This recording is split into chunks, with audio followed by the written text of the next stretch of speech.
مکیۃ حامیم والکتاب المبین انا جعلناہ قرآنا عربیا لعلکم تعقلون۔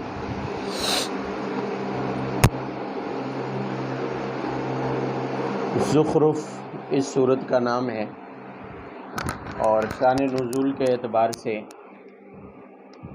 63 نمبر اس سورت کا ہے، یعنی 63ویں سورت ہے جو مکہ میں نازل ہوئی، یعنی مکہ کا وہی درمیانہ دور ہے، اور پچھلی سورت کا نمبر 62 تھا اور اس کا 63 ہے،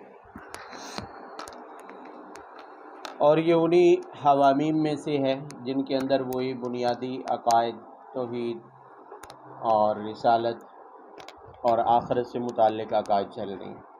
البتہ ضمنی باتیں یہاں بھی ہیں اور پچھلی صورتوں میں بھی آتی رہیں۔ جو ابتدائی آیات ہیں اس صورت کی آیت نمبر 8 تک، اس میں دلیل رسالت قرآن پاک کی چند صفات اور ایک نظیر بیان کی ہے۔ قرآن پاک کی پہلی صفت قسم کے ساتھ لائے ہیں، والکتاب المبین، کہ قسم ہے ایسی کتاب کی جو واضح ہے، قسم ہے ایسی کتاب کی جو واضح ہے۔ اور قرآن پاک کوئی جہاں قسم اٹھائی جائے تو قسم عام طور پر گواہی اور دلیل کے موقع پر ہوتی ہے، تو گویا اصل مضمون اگلا ہے جو توحید سے متعلق بیان کر رہے ہیں، اور قرآن پاک کی قسم اٹھا کر بطور دلیل کے قرآن پاک کو لایا گیا ہے کہ قرآن پاک توحید پر بہترین دلیل ہے، قرآن پاک توحید پر بہترین دلیل۔ اب آگے قرآن پاک کی 4 صفتیں ہیں۔ پہلی صفت فرمایا کہ یہ واضح کتاب ہے قرآن پاک، یعنی قرآن پاک میں بڑے بڑے احکام ہیں، بڑے بڑے عقائد ہیں، بڑے مسائل بیان کیے گئے، مگر اتنے واضح اور صاف انداز میں کہ ایک عام آدمی کو بھی اگر سمجھایا جائے، جس نے فلسفہ نہ پڑھا ہو، منطق نہ پڑھی ہو، علم کلام کو نہ پڑھا ہو اس نے، پھر بھی وہ بات کو سمجھ جاتا ہے، پھر بھی وہ بات کو۔ اب دیکھیں توحید کے اوپر کتنے دلائل گزرے، اگر ان دلائل کو فلسفیانہ انداز میں، منطقی انداز میں بولے تو کسی کو کھ بھی سمجھ نہیں آنا، اتنی مشکل ہو جائیں گی، لیکن قرآن پاک نے ان کو آسان انداز میں بیان کر دی۔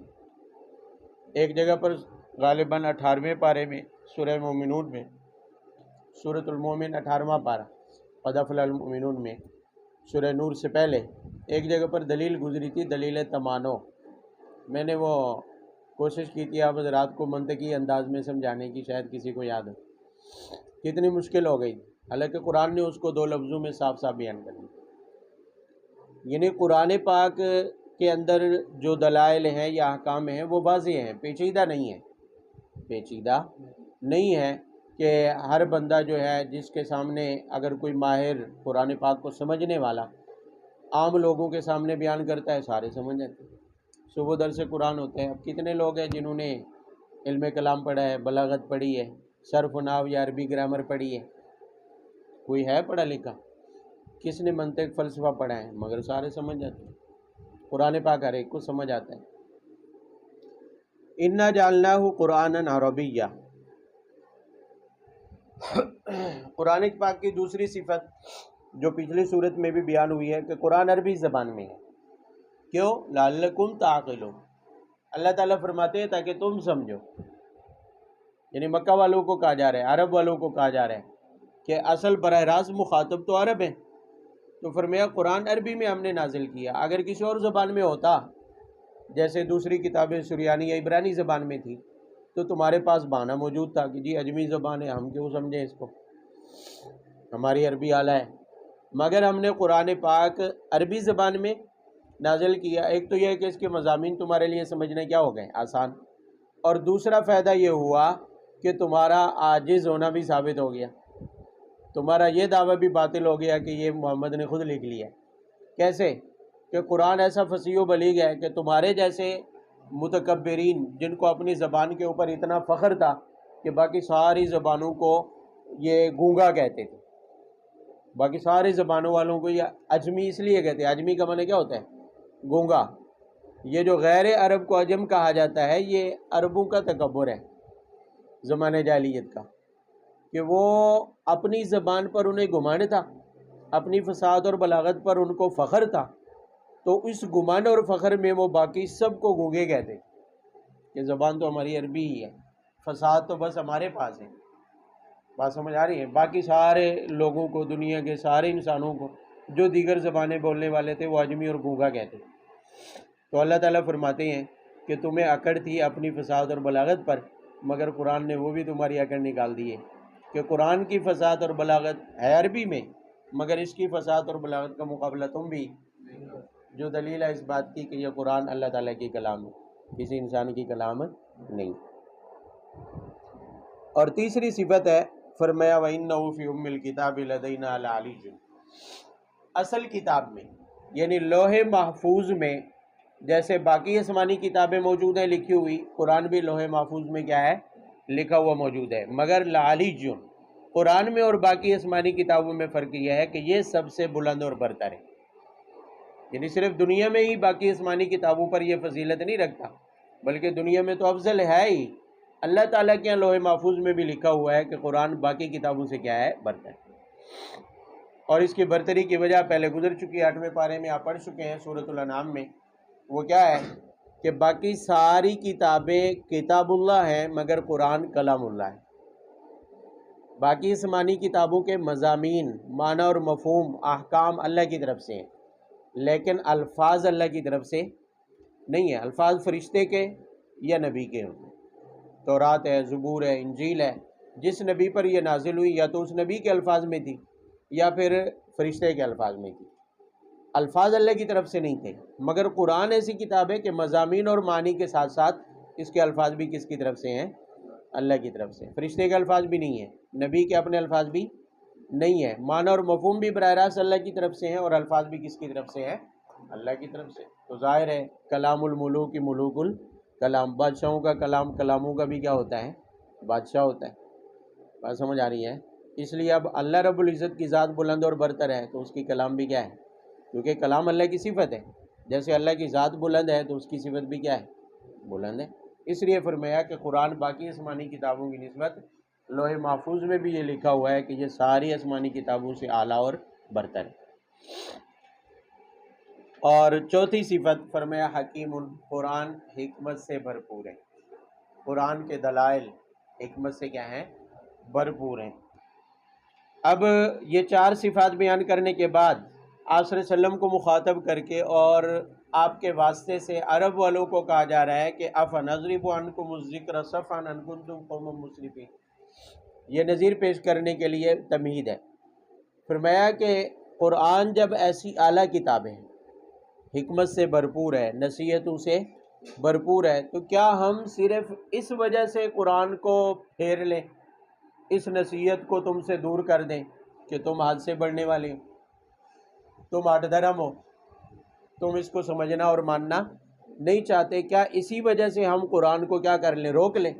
فرمایا ایسا نہیں ہو سکتا۔ ایسا افنضرب میں حمزہ استفہام انکاری کا ہے کہ تم مانو یا نہ مانو، تم مسرفین بنو یا نہ بنو، اس سے کوئی فرق نہیں پڑتا۔ یہ نصیحت اور بھلائی چونکہ اللہ نے اپنی مخلوق کے لیے بطور ہدایت کے نازل کی ہے، یہ نہیں رکے گی، تم ختم ہو جاؤ گے، تم اپنی جگہ پر کیا ہو جاؤ گے؟ ختم ہو جاؤ گے، مگر تمہارے انکار کی وجہ سے ہم اس کتاب کو روکیں گے نہیں، اس ہدایت کو لوگوں سے روکیں گے نہیں، اس لیے کہ اللہ تعالیٰ نے اپنی مخلوق کی رہنمائی کرنی ہے اور یہ رہنمائی ہو کر رہے گی۔ تم چاہے حد سے بڑھو، انکار میں جتنی مرضی زور لگا لو ایڑی چوٹی کا، تم ختم ہو جاؤ گے مگر کتاب نہیں رکے گی۔ آگے اس کی نظیر پیش کی ہے، فرمایا کما ارسلنا من نبی فی الاولین، یہ دیکھو کہ پہلے مخلوق میں، پہلے انسانوں میں جو تم سے پہلے تھے، ان میں کتنے انبیاء ہیں؟ کتنے؟ اور ان لوگوں نے انبیاء کا مذاق بھی اڑایا، مذاق بھی، اور وہ تم سے طاقت میں بھی زیادہ تھی۔ 3 باتیں کی ہیں کہ تم سے پہلے بھی ہم نے بہت سارے انبیاء بھیجے، محمد تو آخری نبی ہیں، محمد تو آخری رسول ہیں، ان سے پہلے بھی انبیاء بہت سارے آئے ہیں۔ اور دوسری بات کہ ان پہلے لوگوں نے بھی انبیاء کا مذاق اڑایا، تم سے زیادہ وہ مسرفین تھے، حد سے تجاوز کرنے والے تھے۔ اور تیسری بات کہ تم سے زیادہ وہ کیا تھے؟ طاقتور بھی تھے۔ نمرود جیسے مطلق العنان بادشاہ بھی تھے، فرعون جیسا متکبر بھی تھا، اور قوم عاد جیسی مضبوط ترین قوم بھی تھی، قوم ثمود جیسے مالدار لوگ بھی تھے۔ مگر اللہ تعالیٰ فرماتے ہیں اس کے باوجود سابقہ قوموں کے حالات کو اٹھا کر دیکھ لو کہ ان کی سرکشی، ان کی طاقت کے باوجود، ان کے انکار کے باوجود ہم نے ہدایت کو روکا نہیں ہے، بلکہ انبیاء بھی آتے رہے اور کتابیں بھی آتی رہیں، اللہ تعالیٰ کے احکامات بھی آتے رہے لوگوں کی ہدایت کے لیے، لہذا قرآن بھی نہیں رکے گا۔ باوجود طاقت کے وہ اللہ تعالیٰ کے عذاب میں ہلاک ہوئے، تو لہذا تم بھی اپنی طاقت اور اکڑ کے باوجود ہلاکت میں کیا ہے؟ گرو گے، تمہارے لیے بھی عذاب تمہارے مقدر میں ہوگا، وہ قرآن پاک اور ہدایت رکے گی نہیں۔ وَلَئِن سَأَلْتَهُم مَّنْ خَلَقَ السَّمَاوَاتِ وَالْأَرْضَ لَيَقُولُنَّ خَلَقَهُنَّ الْعَزِيزُ الْعَلِيمُ۔ آگے توحید کا بیان شروع ہو گیا ہے۔ پچھلی آیت کے آخر میں فرمایا کہ اہلکنا اشد منہم بطشا، کہ ہم نے انہیں بھی ہلاک کر دیا جو زیادہ طاقتور تھے، جو زیادہ طاقتور تھے، مگر مضى مثل الاولین، وہ گزر گئے، جتنے بھی وہ طاقتور تھے وہ کیا ہو گئے؟ گزر گئے، یعنی انہیں اپنے مال پر گھمنڈ تھا، اپنی طاقت پر کیا تھا؟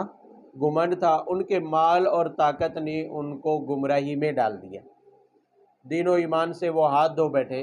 تمہاری بھی یہی حالت ہوگی کہ دین اور ہدایت سے تم بھی کیا ہے؟ ہاتھ دھو بیٹھو گے، تمہارا یہ مال اور تمہاری یہ طاقت، تمہاری یہ سرداری تمہارے کسی کام آنے والی نہیں۔ پیچھے بھی آپ نے پڑھا ہے کہ یہ مال ہی ہے جس کے اوپر بندہ بھروسہ کر کے ہدایت سے کیا ہو جاتا ہے؟ محروم ہو جاتا ہے۔ وَمَا أَرْسَلْنَا فِي قَرْيَةٍ مِّن نَذِيرٍ إِلَّا قَالَ مُتْرَفُوهَا إِنَّا بِمَا أُرْسِلْتُم بِهِ كَافِرُونَ۔ قوم سبا نے بھی کہا تھا کہ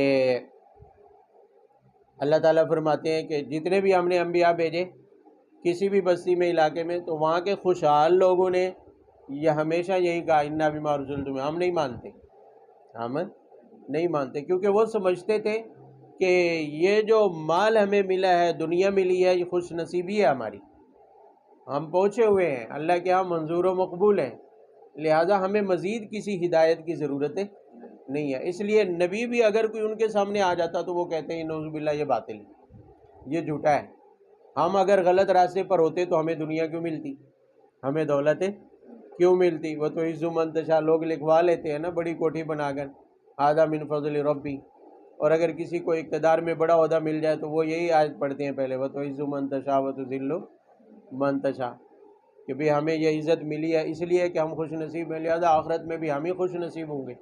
لہذا جو نبی ہونے کا دعویٰ کر رہا ہے وہ سمجھتے تھے شاید یہ نعوذ باللہ من گھڑت ہے، جھوٹا ہے، اس لیے وہ انکار کر دیتے تھے مال و دولت کی بنیاد پر۔ یعنی اس سے یہ معلوم ہوا کہ مال و دولت کی جو حرص ہے یا گھمنڈ ہے وہ بندے کو ہدایت سے دور کر دیتا ہے، ہدایت سے کیا کر دیتا ہے؟ دور کر دیتا ہے، کیونکہ وہ سمجھتا ہی نہیں کہ میں غلط ہوں، وہ سمجھتا ہے کہ میری خوش نصیبی ہے، میں صحیح راہ پر ہوں تبھی تو مجھے مال ملا، تبھی تو مجھے یہ دولت ملی ہے۔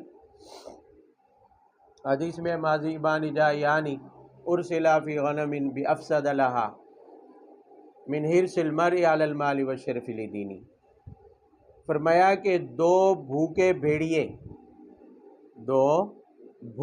بھیڑیے اگر بکریوں کے ریوڑ میں چھوڑ دیے جائیں تو وہ اتنا نقصان نہیں کرتے جتنا بندے کے اندر مال کی، مرتبے کی حرص جو ہے وہ بندے کے دین کو خراب کر دیتی ہے۔